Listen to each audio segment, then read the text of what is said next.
ఇడ్లీకి and వడకి and రైస్లోకి కూడా మనం తీసుకోగలిగే టమాటా సాంబార్ రెసిపీ ఎలా చేయాలో ఈరోజు తెలుసుకుందామండి. దీనికి ముందుగా కందిపప్పు నానబెట్టుకొని కుక్కర్లో 3 విజిల్స్ వచ్చేలాగా చేసుకొని తర్వాత మెత్తగా పేస్ట్ లాగా చేసి పెట్టుకోవాలి. తర్వాత ఒక 5 టమాటాస్ నేను తీసుకున్నాను. దాంట్లో నిమ్మకాయ సైజ్ అంత చింతపండు తీసుకొని కడిగి వాటర్ పోసి ఇలా గిన్నెలో పెట్టాను కదండి, అలా ఒక 5 మినిట్స్ మంచిగా మరగనివ్వాలి. అంటే టమాటా పైన స్కిన్ ఉంటుంది కదా, అది మనం ముట్టుకుంటే ఊసిపోయి అంటే తీసేలాగా ఉండాలి. అలా అంటప్పుడు మనం స్టవ్ ఆఫ్ చేయాలి.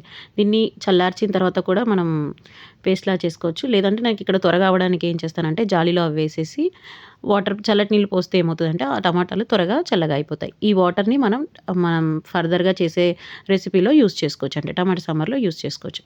ఇందులో టమాటాని అండ్ చింతపండు దాన్ని మెత్తగా పేస్ట్ లాగా చేసేసుకోవాలి. ఇలా వీడియోలో చూపిస్తున్నాను కదండీ, అలా చేసేసుకోవాలి. ఇప్పుడు మనం టమాటా వేడి చేసిన వాటర్ ఉన్నాయి కదా, దాంట్లో ఈ పేస్ట్‌నంతా వేసేసుకొని తర్వాత ఏమైనా మనకి ఇలా టమాటావి చిన్న చిన్నగా డస్ట్ పార్టికల్స్ లాగా వస్తూ ఉంటాయి కదా, అవి పోవాలంటే జాలి వేసుకోవాలండి. మా పిల్లలు అవన్నీ వేరుతూ ఉంటారు. అందుకే నేను అవిటిని వడగట్టేస్తూ ఉంటాను.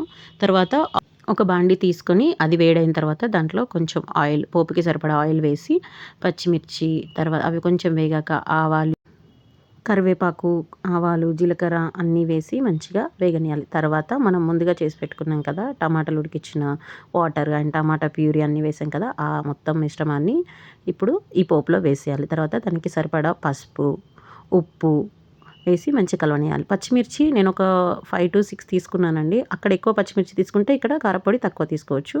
రుచికి సరిపడా. దీనిలో main ingredient MTR sambar masala అండి. దీనివల్లనే మంచి రుచి వస్తుంది. అవి లేకున్నా కూడా యూస్ చేసుకోవచ్చండి.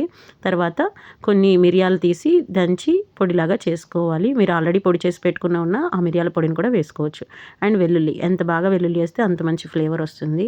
ఇది జలుబు ఇలాంటివి ఉన్నప్పుడు కూడా మనం ఈ టమాటా సాంబార్ తీసుకుంటే మనకి మంచిగా ఉపశమనం అనేది ఉంటుంది. అంతే. ఇలా వేసిన తర్వాత ఒక 5-10 మినిట్స్ మంచిగా మరగనివ్వాలి. ఇప్పుడు నేను వీడియోలో చూపిస్తున్నాను చూడండి, అలా మూత పెట్టేసామనుకోండి త్వరగా మరిగిద్ది. కానీ పొంగకుండా చూసుకోవాలి.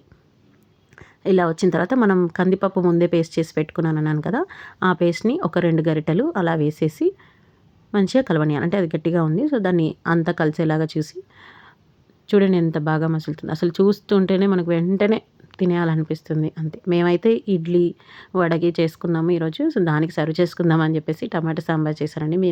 అంతకుముందు కూడా ఒక వీడియోలో చెప్పాను టమాటా సాంబార్ రెసిపీ బాగుంటుందండి, మీకు చెప్తాను అని. అందుకే ఈరోజు పోస్ట్ చేస్తున్నాను. అంతే అండి. Tasty tasty tomato sambar ready. Subscribe our channel for more videos. Thank you for watching.